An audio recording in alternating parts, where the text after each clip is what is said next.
1 2 3 problem হ'ল মানে চিলাখন চাব পাৰে চিলাখন মানে নানামা হৈছে কি কৰিম আৰু মানে নামাব চেষ্টা কৰি আছো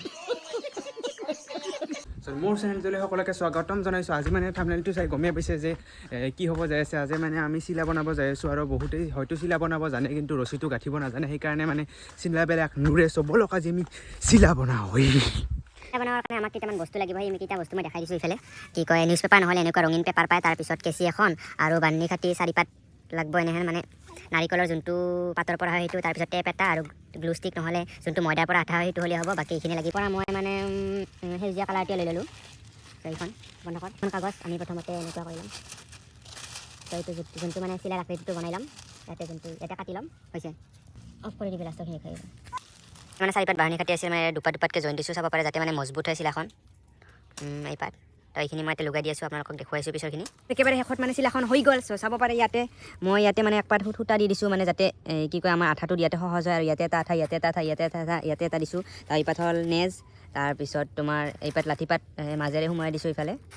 তো ফাইনেলি চিলাখন চাব পাৰে তাৰপিছত এতিয়া আমি মেইন কামটো হৈছে আমাৰ সূতা গাঁঠা চ' সেইখিনি মই দেখুৱাই আছোঁ সূতা গাঁঠাখিনি মানে শেষত এই ডাবুলকৈ দুপাত ৰচি লৈছোঁ এই সূতা ইমানমান দীঘলকৈ চ' এইবাৰ আমি ইয়াতে এটা জোখ ল'ম এইখিনিত মানে আমি এটা জোখ ল'ব লাগিব এইখিনিমান ইয়াতে এটা সূতা কৰিম ইয়াতে এটা তাৰপিছত এইখিনিত এটা মই জোখটো লৈ আছোঁ ইয়াতে এটা তাৰপিছত ইয়াতে এটা হৈ গৈছে আমাৰ তাৰপিছত আমি চিলাখন উল্টাই দিম উল্টাই দিয়াৰ পিছত সূতাটো আমি ইয়াতে সূতা পাত এনেকৈ ভৰাই দিলোঁ ভৰাই দিয়াৰ পিছত ইফালে দি আনিলোঁ আমি আৰু ইফালে দি দিম চাব পাৰে এনেকৈ হৈ গ'ল তাৰপিছত আমি ইয়াতে এটা গাঁঠি দি দিম হ'ব দে আমি ইফালে এনেকৈ কৰিম আৰু ভালকৈ চাব যাতে গাঁঠিটো মানে মজবুত হয় টাইট হয় চ' ইফালে আমি গাঁঠিটো এনেকৈ সূতা পাত ভৰাই দিলোঁ মানে চিলা হৈয়ে গ'ল আৰু এটা কাম আছে বহুত মানে ইম্পৰ্টেণ্ট এইটো গাঁঠিটো মাৰাৰ পিছত এনেকুৱা দেখা হৈছে চিলাখন এইবাৰ এটা লাষ্ট কাম এটা আছে আমি মেইন জোখটো ল'ব লাগিব যাতে মাজত হয় গাঁঠিটো ত' ইয়াৰ পৰা এনেকৈ এটা জোখ ল'ম এইখিনিত ত' ইয়াৰ পৰা আমি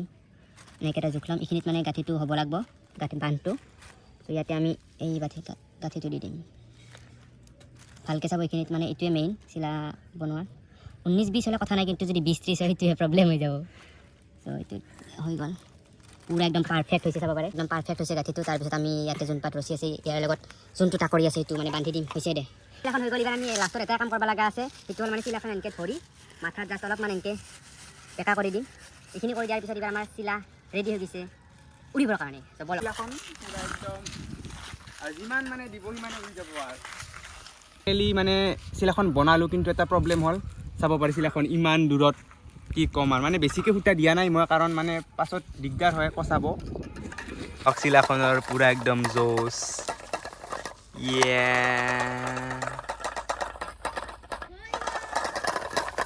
আৰু চাব পাৰে মানে চিলাখন এটা কাম কৰিব পাৰে আপোনালোকে মানে চিলাখনত যিটো টাকৰি আছে সেইটোৰ সলনি আপোনালোকে এনেকুৱা এটা কিছুমান বটল ইউজ কৰিব পাৰে বাঁহৰ মাজত সেই সোমাই